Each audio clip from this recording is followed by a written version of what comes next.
આગળ વાત કરીએ તો સુરેન્દ્રનગર કલેક્ટર કચેરીમાં જમીન એનએના નામે ચાલતા વહીવટ કૌભાંડમાં મોટો ધડાકો થયો છે। એસીબીની તપાસમાં નાયબ મામલતદાર ચંદ્રસિંહ મોરીએ કબૂલાત કરી છે કે લાંચના નાણાંમાં ઉચ્ચ અધિકારીઓનો પણ મસ્ત મોટો હિસ્સો હતો। તપાસમાં ખુલાસો થયો કે લાંચના રૂપિયામાંથી અધિક કલેક્ટર આર.કે. ઓઝા 25% અને કલેક્ટરના પીએ જયરાજસિંહ 5% હિસ્સો લેતા હતા। ચીટનીશ મયુર દવે પર ગામડે ગામડે જઈને રૂપિયા ઉઘરાવવાનો આક્ષેપ છે, જેની હાલ સઘન તપાસ ચાલી રહી છે। પૂર્વ કલેક્ટર રાજેન્દ્ર પટેલની ધરપકડ બાદ હવે આ ત્રણેય અધિકારીઓ પર ધરપકડની તલવાર લટકી રહી છે।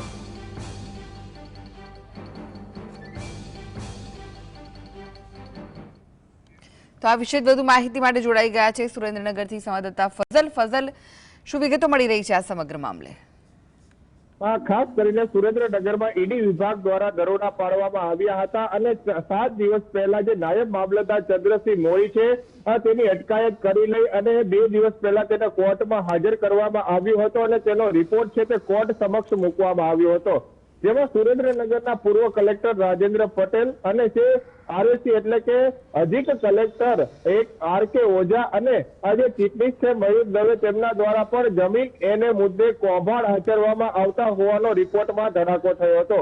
આ મુદ્દે સુરેન્દ્રનગરના પૂર્વ કલેક્ટર રાજેન્દ્ર પટેલની હાલ અટકાયત કરી લેવામાં આવી છે અને ઈડી વિભાગ દ્વારા કોર્ટમાં હાજર કરી અને તેમના રિમાન્ડ પણ મંજૂર કરાવવામાં આવ્યા છે।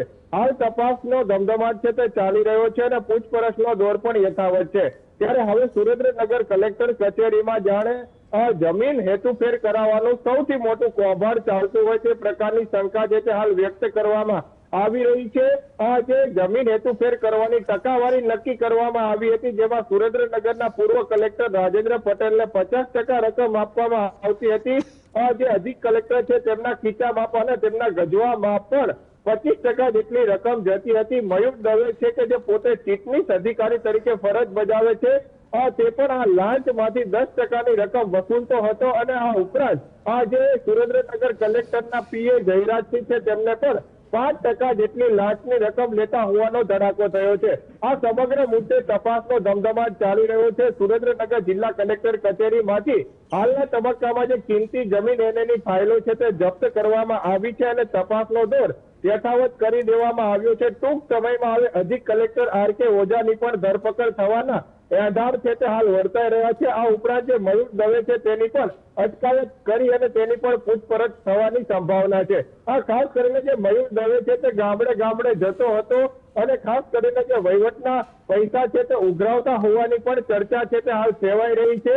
ઈડીના દરોડા બાદ સુરેન્દ્રનગર જે કલેક્ટર ઓફિસમાં આવેલું જમીન વિભાગ છે તે ચર્ચામાં આવ્યું છે અને હાલ તપાસનો ધમધમાટ શરૂ કરવામાં આવ્યો છે। એસીબી દ્વારા પણ 4 લોકો જે 4 અધિકારી ભ્રષ્ટાચારી અધિકારીઓ છે તેમની સામે ગુનો દાખલ કરીને હવે વધુ ઊંડાણપૂર્વક તપાસ કરવામાં આવી રહી છે, જેમાં ચંદ્રસિંહ મોરી, રાજેન્દ્ર પટેલ કે જે પૂર્વ કલેક્ટર છે, જયરાજસિંહ અને અન્ય એક મહેન્દ્રસિંહ કરીને જે ક્લાર્ક છે તેની સામે આવક કરતા વધુ સંપત્તિનો ગુનો દાખલ કરવામાં આવ્યો છે અને હાલના તબક્કામાં જે ઉચ્ચ કક્ષાના કલેક્ટર ઓફિસમાં ફરજ બજાવતા અધિકારીઓ કે જેમની કૌભાંડમાં સંડોવણી છે, જમીન હેતુમાં સંડોવણી છે, તેમના વિરુદ્ધમાં પણ પગલાં ભરવાની અને તપાસનો ધમધમાટ કરવાની એજન્સીઓએ શરૂઆત કરી દીધી છે।